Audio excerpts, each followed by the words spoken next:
Welcome to Lift Your Legacy. My name is Jacob Prupp, father, husband, and rabbi. And each week we bring you an inspiring person or message to help you unlock your inner potential and create change that will impact the future. Thank you for listening, and let's get to it. All right. Well, we have all kinds of experts here on Lift Your Legacy. This is going to be another one of my I don't even know what you call it, guilty pleasures. I don't know how guilty it is. I'm thrilled to have on the second Jewish Israeli MMA fighter. His name is Natan Levy. He is undefeated, black belt in both jiu-jitsu and karate. Very, very humble guy, champion mindset. We discuss what it's like to be a fighter, an MMA fighter, what that means, the process that you go through, how do you achieve excellence, what kind of a mindset you need to lock yourself in a cage with a trained fighter and not start crying. And he really explains, both practically what it takes to succeed as an athlete, but also what everyday people can take from the mind of a champion and someone who pushes themselves to the extremes in order to achieve greatness in their sport. So with no further ado, I'm thrilled to have on Natan Levy. Ladies and gentlemen, as always, Lift Your Legacy is committed to helping you live a more authentic and meaningful life. That being said, if I could ask you to share this podcast with someone that you think would get value from the message, that would be fantastic. In addition, I wanted to make you aware that along with the podcast, I do offer executive coaching. I help people who are successful and highly motivated, who want to see extreme, or not even so extreme, maybe just a small change that in their life. I want to help them get to the next level. What does that mean specifically? Creating more peace in your relationships, with yourself, growing your business, clarifying your career. And even if you need a little bit of help losing some weight or getting more healthy, I do that also. I'm not for everyone, but for those people that are invested in making their life better and taking the next step, I highly recommend you consider me as a coach for you. Now, how do you get in touch? Well, you found the podcast. I wanted to tell you also my email, Jacob, my first name, Jacob at liftyourlegacy.live. Feel free, please, to reach out there or on any or all of my social media channels. I'd be thrilled to give you a complimentary half an hour conversation to see if we might be a good fit to work together. And now, with no further ado, I ask you to please sit back and enjoy the show. I am here with Natan Levy, who is an undefeated black belt MMA fighter out of Israel, currently training, I believe, in Las Vegas, Nevada, and an up-and-coming star both in the MMA world and in the gradually increasing number of Jews and Israelis who are taking over the MMA circuit. So I appreciate everything that you're doing for the Jewish people out there, and thank you very much for joining me today. Thank you very much for having me. My pleasure. So, Natan, let me know, how did you get into fighting? What was that process like for you? I always liked martial arts, movies, anything, but I really started training seriously when I was 15. And you were in Israel at this point? You were in America? Yeah, in Israel. And started with Kung Fu, karate, and got my black belt in Japan when I was 18. And then, started teaching. I was really into it and I wanted to compete, but it wasn't really my field. I was doing mostly karate and I liked watching MMA, but I wasn't really practicing it. And at some point I was like, this is now or never. So I left everything, flew to Vegas to become an MMA fighter. Tell me a little bit for the person that's not so aware, there's all these different types of disciplines that you learn in a studio and you can do different forms and you can become very proficient at it. But when it comes down to MMA, what's the big difference between, let's say, karate and MMA, and why would someone make that switch? So why I wanted to do MMA is, for me, it's the realest, the purest form of competition, really. Because when you box, it's only with your hands, and when you do karate, there's certain rules, and MMA has rules, but not as strict and not as many. So I think it's, a lot of people call it, like back in the day when MMA wasn't a well-known term, they would call it like free fight, no holds barred. So for me, karate, it's more than just martial arts. It's more than fighting. There's a lot of things to it. So it's discipline, how to behave yourself. So if I teach people, I teach karate for me, even if I'll show them some moves on the ground or anything. For me, this is karate. But MMA, it's a competition. It's a rule set. You can bring the honor and the values to it, or some people choose not to, and that's cool too. So it's really a form of competition, and you can bring any skill set that you want and test yourself.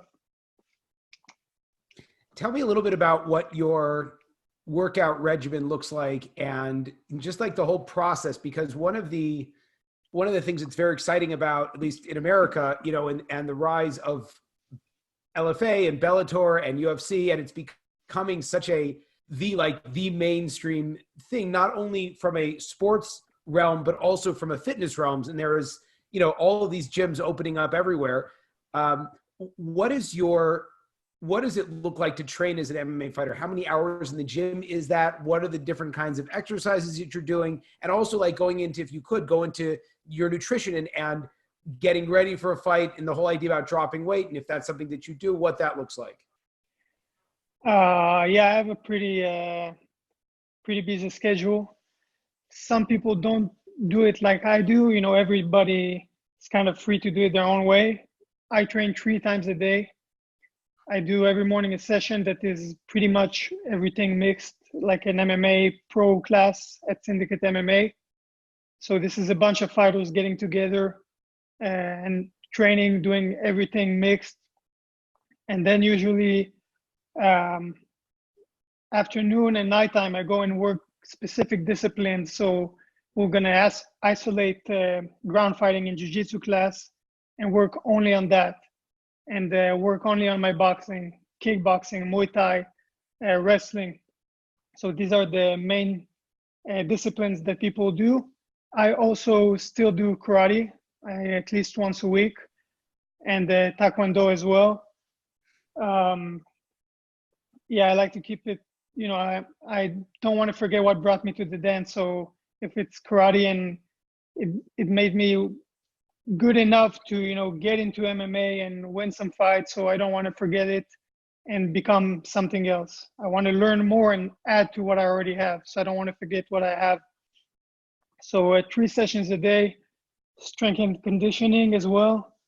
Where it'd be, I don't do much weights, but small weights and punching with them, or working muscles that you're gonna need while you're fighting. And that's about it. About it. Yeah. Tell me about your typical diet, and if that changes as you kind of go into fight mode, and how long does it take for you to train for a specific fight? Yeah, so weight cutting is it's not something that fighters like doing. It's kind of something we have to do because of the way the sport is structured right now. I walk around at around 175 pounds, and I fight at 145. So that means when it's time to get ready for a fight, when camp starts, it's usually about 2-3 months. So I'm gonna really put emphasis on my diet and eating clean. I work with a nutritionist, and I get to about 155, and then the rest I'll just cut in the sauna and just sweat it out, regain it the next day, the day of the fight. Do you feel like terrible when you're doing it? I used to feel really terrible, but I would just, like, my weight cutting strategy would be sitting at home hungry and going crazy. But since I went pro and got a nutritionist. Things have been easier. They tell me what I can eat and still not gain weight and keep on losing. So it's way better. Great. So you got married recently, correct? Correct.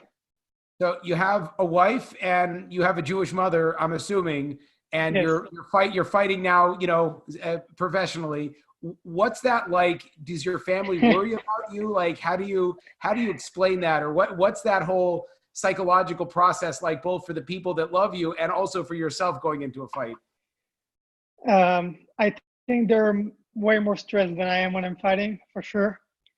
Usually I fight Friday night. So, for example, my brother and my father, because of Shabbat, they can't watch it from Israel. So they just wait anxiously until it's past Shabbat, and then they watch it online. My wife is with me at every fight, so she's scared, but she believes in me, so she's confident as well. And with my mom, she knows who her son is. Like when I was 16, I told her I was training for just about a year and a half in karate. And I was like, hey, mom, I just want to let you know I'm going to fly to Japan this summer and I want to go train there. She didn't think I was going to fly. So she was just like, yeah, sure, go ahead. And then I flew. She couldn't say anything anymore because she already gave me the green light. You're like, it's your fault, Mom. It's all because of you. So same with fighting. She knows she can't stop me. So she supports me. That's amazing. And for you, when you go into the fight, I mean, and again, I for the people that aren't aware, the experience of being locked in, you usually fight 3-minute, it's 3 5-minute rounds. Is that what you usually do? Correct. Yeah. So it's, you have, as long as 3 5-minute rounds where you're locked in a cage with another, trained fighter. What's that experience like when you walking out, going in the ring and going in the cage, and like when you get hit, like does it hurt? Do you process it? Like, what are you thinking when you're in that cage? Good question. It's a crazy experience. I could tell you that from the first amateur fight I had, like it felt like I was, not lucid, like while you're in there, like everything is so, adrenaline is so high, like I don't even know like how close am I to my opponent? Like, do I need to kick him or punch him right now? I can't even see clear. Like that was, first extreme experience. But with time, it gets easier. You get more used to it. You're more lucid. You can see punches coming better and avoid them. And it's still to this day, it's weird. Like when you get punched, it doesn't really hurt, but it kind of dazes you. So you have to react. A lot of times I'm like, okay, wake up, you're in a fight, like wake up, to get myself started. So you'll get like, what about like the leg kicks? Like those are when you watch the fight, you see the leg, like, you're what's that experience like if you're taking trauma to your body, not to necessarily the head, because I understand like the head, you get dazed a little bit, but like when you're taking the kicks to the body, like, is that registering? Are you like, walk me through that? No, it doesn't register. Uh-huh. I think it has an effect on you, and a kick that would usually like hurt from the first one, it's gonna hurt after 2 or 3. The pain builds up, the fatigue builds up, but it doesn't register at the moment. The only thing I think is I once broke my my hand on my opponent's face in my last amateur fight. So people are like, it must have not hurt, right, from the adrenaline. You're like, I'm no, like, oh, it hurt. Yeah, I felt it. I saw it black for a moment, and it hurt. Really. Yeah, It's like crazy. a black flash, and felt it in my spine. So yeah, it hurt. It's so funny because just like, when you watch one of these fights, like, or you watch like on your Instagram, like you put up recently, like just like the power that is delivered with like one kick. I I tell people when they're watching, I'm like, that one kick would have put you out, but you watch and you'll take many, somebody will take more than 100 in some cases in fights. So that's fascinating. So when you like find yourself on the ground, for example, are you thinking through the experience, or most of it's now muscle memory? Like, how cognizant are you? Is it like rolling in a gym with jiu-jitsu, or is it just like a different level?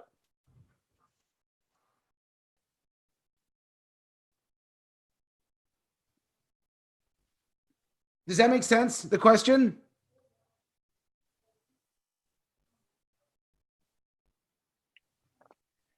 I think that there was a connection Oh, it problem. cut out? Oh, I'm sorry. Yeah, I'll but start I think again. you were cut, but I think you were asking if it's muscle memory or if I'm thinking through the motion on the ground. Is that Yeah. correct? So I'll start again so it's easier to edit.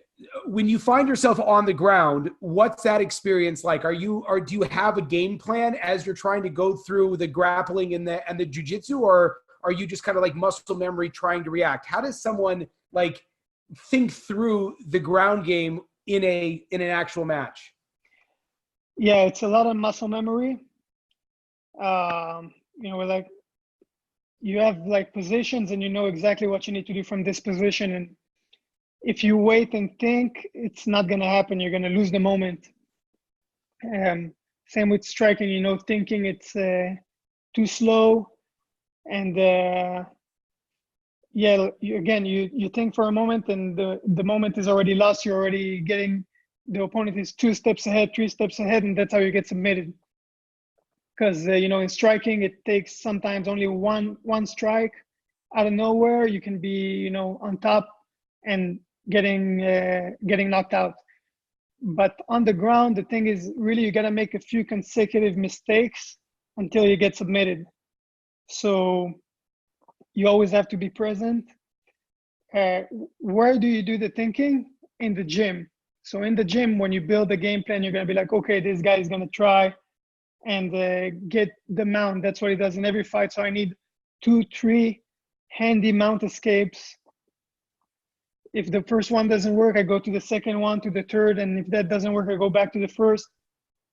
But usually it's going to work at some point. And of course, you have to be ready for any position, but game planning and really camp is getting ready for that opponent. Some people take some time off between camps. I train 3 times a day, all the time. So for me, there's no such thing as kicking in the gear for the camp. It's regular everyday life. It's just that I'm getting ready for a specific opponent and that I'm cutting weight. Amazing. In the professional world, are there any fighters now that are fighting now that you look at and you are inspired by, that you want to like try to emulate? Who fires you up from or does that not how it necessarily works when you're actually in the experience of training? Like, do you have other people you look at and try to like, are you aspire to like incorporate some of their styles? Some of their styles, yeah, for sure.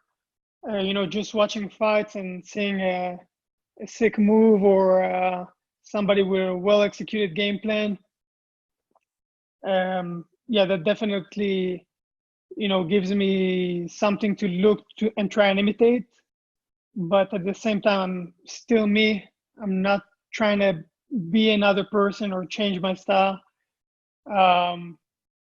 And everybody's different, so I can't have this guy's style or that. But I used to have some fighters I looked up to growing up. GSP being one of them. Favorite fighters like Crow Cop, Frank Mir. But right now, like, everybody's kind of a potential opponent. Yeah. I don't really give them the same respect I used to. I give them a lot of respect, but not the same like looking up to them. That's amazing. What does it mean to be, visibly, I mean, your name and the way that you carry yourself, visibly Jewish and Israeli? How does that, when you realize you're kind of representing in a lot of ways Jews in Israel on a very wide stage, does that figure into what you do? Does that change or affect you or make you feel like you're standing for something more? What does it mean to be a Jew in this sport? First, like a lot of times, I think people are too into trying to be, oh, I want to be the first Israeli that did this or did that. But then you kind of reach a limit where you're like, oh, I'm the first Israeli that competed in this ring. And then you're like, okay, but many people did it. So it's not that big of an accomplishment. Like you're kind of blocking yourself, I feel. I don't see it this way. I'm not trying to be the first Jewish guy in the UFC. I mean, there's been a few, but for me, it's really like being as an athlete, getting as far as I can. The Jewish and Israeli part, it is a big part. It gives me strength. It is something I want to represent. Jews, we used to be prosecuted. We used to be, weak a lot of times, and no, not anymore. Like we're strong, we're here. And of course, when I walk into a fight, I feel proud. I come with the flag and I want to show the world like we're not weak anymore. Don't F with us, Excellent. When it comes to the mindset, and I think this is something that is very few people have the opportunity or the ability to compete on a high level in MMA. But when it comes to the mindset of being a champion and striving to be a champion, and the peace of mind to be confident enough in yourself to lock yourself in the cage with another trained fighter. What is that like? How have you built the mindset, or what kind of tools and techniques would you tell people if they want to show up at the top of their game? It's a difficult question. I don't think there's a right answer. Every time I meet a big fighter and I pick their brain a little bit, I ask them something similar. I think most of the confidence comes from being prepared. I think if you slacked off during training and if you didn't give 100%, you're gonna, right at that moment when you're about to jump in the cage, you're gonna be like, maybe I should have run more, maybe I should have trained harder. I don't have this. I'm usually like, my coaches need to pull me out of like training a little bit because they say, I'm doing too much. And that can be a performance killer as well. Some people like overdo it and leave everything on the mats, leave everything in the gym because they go 2 hours too many times. That's also coming a little bit from lack of confidence, because you're like, oh, I need to do 15 a day to win this fight. No, it's not true. It's not the situation. So it's different between everybody. You need to find the right amount, what makes you feel confident, what makes you feel comfortable. And everybody's scared. Like, it's not easy to go in there. Being brave doesn't mean not being scared. It means still doing it. I know my opponent is, I'm in the locker room and I'm nervous. I'm getting warmed up. I know that nobody ever did anything worthwhile without feeling the same way I did. Like, everybody who ever did something big in life and made a change in the world, like, they were nervous before they did it. It's okay. It's your body getting ready to do something big. So here I am getting ready to do something big.